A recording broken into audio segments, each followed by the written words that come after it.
Yeah, 2021 just keeps getting weirder. So, as I assume you probably have seen by the title of this or in the news, there's a rumor going around that Brad Keselowski is going to ditch Penske to go with Jack Roush and be part owner of a team called Roush-Fenway-Keselowski Racing. Yeah, like I said, pretty weird. But Bob Pockrass came out later and basically said it's all but confirmed. I'm recording this the night before this comes out, so it might be completely confirmed by the time this video releases. But even so, I think that these are going to be relevant points to talk about when talking about his possible or current transition to being a driver owner. So let's go into it. We're going to have the pros and the cons of this move. Let's start on the positive note. The pros here. Number one is that Roush-Fenway Racing at the moment is on an upward trend. No, they're not running how they did from 2003 to 2005, winning championships and numerous races with numerous drivers every year.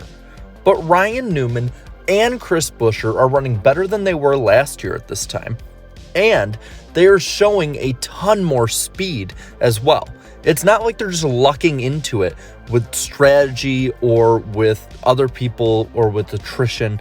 No, they're getting better throughout the races, throughout the season, and it's really an encouraging sign to see. So that's something that Keselowski can look forward to. They're already a playoff caliber team. Now maybe they need a driver like Brad Keselowski to take the next jump to the next level. Speaking of one of their drivers, they have a young driver in Chris Buescher at the moment. Buescher has had some growing pains, that's for sure, but he's shown a ton of speed, a ton of development, and just overall has come a long way as a driver since jumping into that 17 car. Now, he's not going to be someone who's a championship contender right now, but he's someone who gets the best out of his equipment. He is almost always running between 8th and 15th on the track, and right now it's good enough halfway through the regular season to get him a playoff spot at the moment. So having somebody like Keselowski come over and mentor a young driver like Chris Buescher in ways that Ryan Newman probably can't would be really good, not only for his development, but for Roush as a whole. Now, a big pro for this for Keselowski is that he gets to control his future. It's no secret that he is on the second half of his career. Keselowski so far has had a pretty fruitful career, but at the same time, the last couple of years, he has had a lot of uncertainty. Keselowski has matured as a driver and off the track too as a person. He has a family now to take care of, a business to take care of, on top of a busy racing career. So knowing what comes next for the next 3, 4, 5, 10 years, that's something that I think he's going to value more than anything else about this kind of move. Another pro, and putting it bluntly, is he's away from Joey Logano now. It's no secret either that Keselowski does not like Joey Logano. The two have butted heads on and off the track. Keselowski's been vocal in the media about Logano's driving, and it's probably better to get the two apart. Because after a little bit of time of this going on, it's definitely going to take away from not only their performance, but the entire performance of the Penske fleet. So this is probably mutually good for both sides, but for Keselowski, it might be a good way to kind of clear his head as a driver. Also, another pro is that if Keselowski builds up Roush, it could strengthen the Ford pipeline, making the manufacturer even more powerful in NASCAR.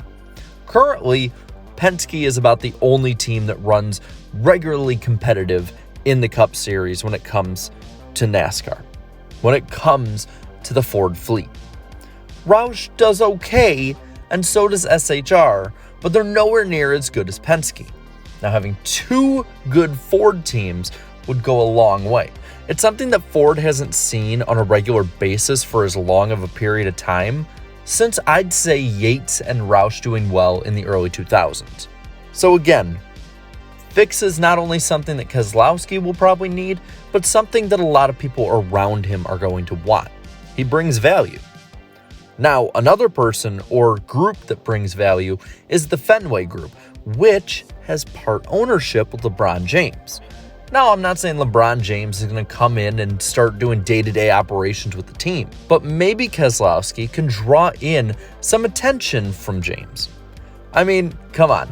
We've seen this in the NBA world now for a decade and a half, but wouldn't it be really cool to see LeBron James versus Michael Jordan as NASCAR team owners or part NASCAR team owners?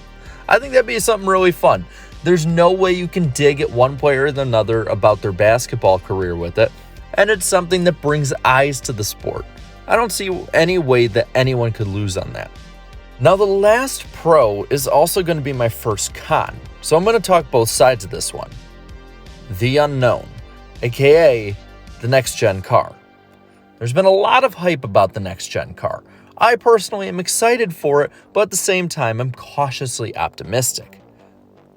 The thing about this is, it kind of resets the board for NASCAR. A lot of people are saying that this will be the great equalizer, that it'll bring the teams in the back up and the teams in the front back, that the median competition is gonna be closer together than ever. That might be so. Again, though, teams that are really good, like Hendrick Motorsports, like Joe Gibbs Racing, Penske Racing, hell, even back in the day, Stewart-Haas Racing, those teams are going to outspend the others. Can Roush keep up? Can Keselowski keep up? Will there be fractures at the seams? Those are all legitimate questions that the unknown brings up. And that's something that, while there is a control of Keselowski's future with this, it still is a pretty shaky future, just on similar ground. Now, another con would be the huge step down that Keselowski's going to have to take from Penske. I don't care how much Roush is starting to go on the up and up.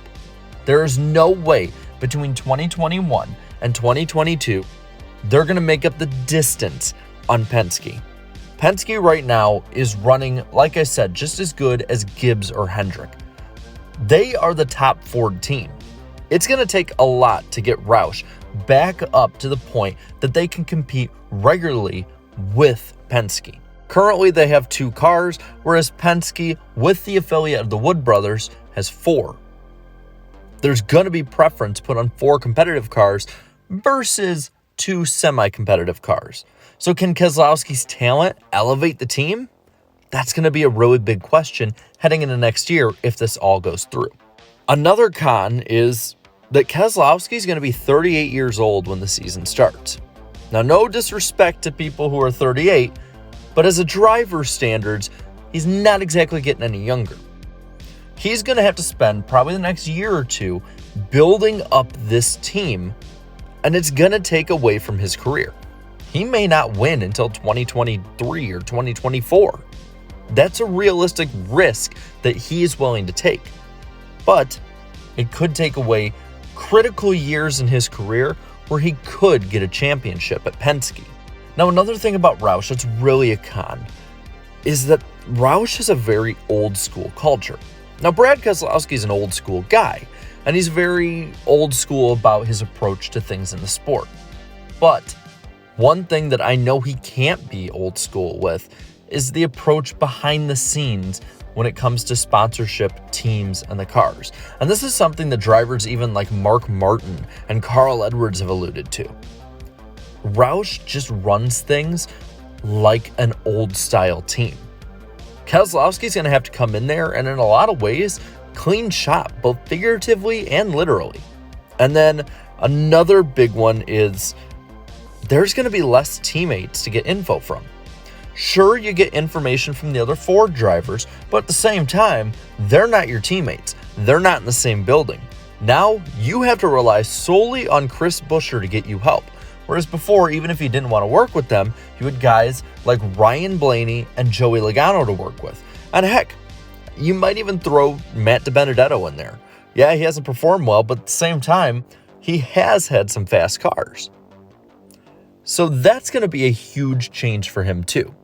It's kind of going to be a throwback to the way that Penske was in the late 2000s and early 2010s. But with all this, what do I know? For all I know, Brad Keselowski could turn Roush into the next Stewart-Haas Racing, What people forget about Stewart-Haas Racing is before the Stewart was put into it, Haas was a pretty low-grade team that was barely making top 30 finishes in points.